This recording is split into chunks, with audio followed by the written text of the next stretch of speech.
This is KSLA News 12 at 6. Gambling is sort of the hidden addiction. You can't see someone on the street and point to them as a gambling addict, where you can if you see an alcoholic who's drunk or somebody who's on drugs. You can point to them and say that person has a problem. But for gamblers, we mask our addiction very well.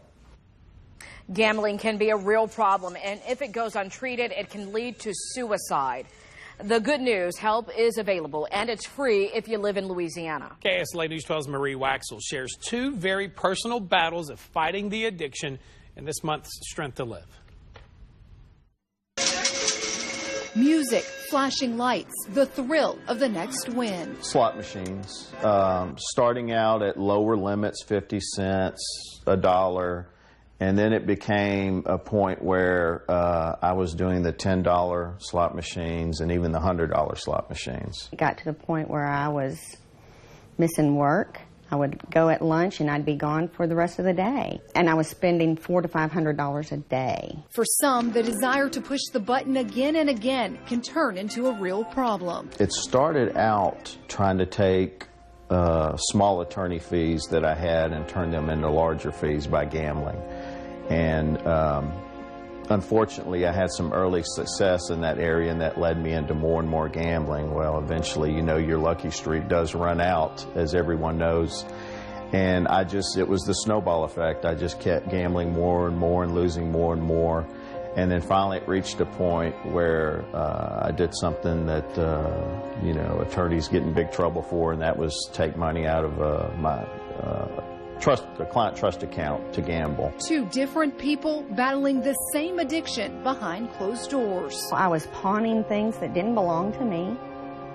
I took a loan out on my husband's car that he didn't know about. Rhonda Rivers hit rock bottom after gambling away her daughter's college tuition. The entire time I'd take that money out and I'd say, I'm just borrowing it, I'll put it back.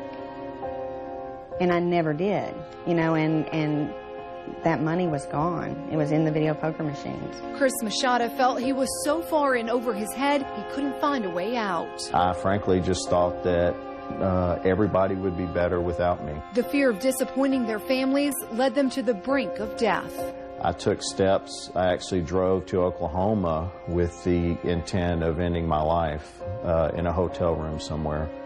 And I got to the border of Oklahoma, and I just could not get the thought of my daughter growing up without a father. And I turned around. I took a bunch of pills. Thankfully, I got scared, woke my husband up. I couldn't let him find me. And I couldn't leave my kids without a mother. I grew up without mine. My mom passed away when I was 11 years old. I have grandchildren.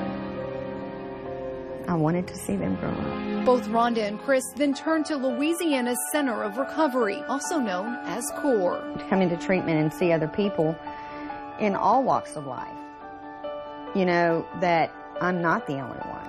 It was very comforting to know. There was actually another attorney here when I first entered CORE back in early 2007. And so that was a big thing for me to know that I'm not the only one suffering with this addiction. Rhonda, now 7 years into recovery, and Chris, 11, now spend their time as advocates for life, showing others recovery is real. I could not see this, 12 years ago. I could not fathom how great my life is, and I came close to ending it all. It has allowed me to like me for the first time in my life. And the treatment for gambling addiction is free in Louisiana. To learn more about CORE and the variety of options that are available to you, including an interview from the program's executive director here in Shreveport, just open up this story on the KSLA News 12 mobile app. KSLA Storm Tracker 12 weather. We track storms. Well, hi again, everyone. We do continue to see not much rain on live.